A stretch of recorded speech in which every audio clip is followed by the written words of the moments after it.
आजचा दिवस तमाम राम भक्तांसाठी आणि हिंदू बांधवांसाठी अत्यंत महत्त्वाचा दिवस आहे। कारण अयोध्येमधील राम मंदिराला आता वर्ष पूर्ती होते आणि ह्याच निमित्ताने ठाण्यामध्ये विविध उपक्रम हे भाजपकडून राबवल्याचं पाहायला मिळते।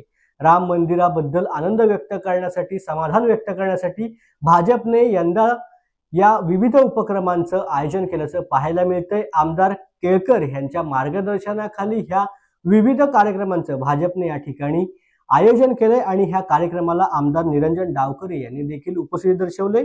खरं म्हणजे प्रभू राम हे आमच्या मनामध्ये आहेत, रामराज्याची आमची संकल्पना आहे, हाच संकल्प घेऊन देशवासी पुढे जात आहेत असं मत यावेळेला निरंजन डावखरे यांनी व्यक्त केलं। त्याचबरोबर माझ्यासारखा कारसेवक ज्याने 2 वेळा कारसेवा केली त्यांच्यासाठी आज आनंदाची गोष्ट आहे की ज्यावेळेला अंतिम लढाई झाली त्यावेळेला मी साक्षीदार होतो, त्यामुळे आमचा आज आनंद हा द्विगुणित झालाय असं मत निरंजन डावखरे यांनी व्यक्त केल्याचं पाहायला मिळालं।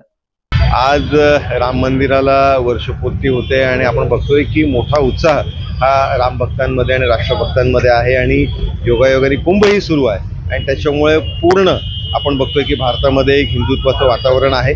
निश्चितच आजचा दिवस हा सगळ्याच राष्ट्रभक्तांसाठी महत्त्वाचा आहे।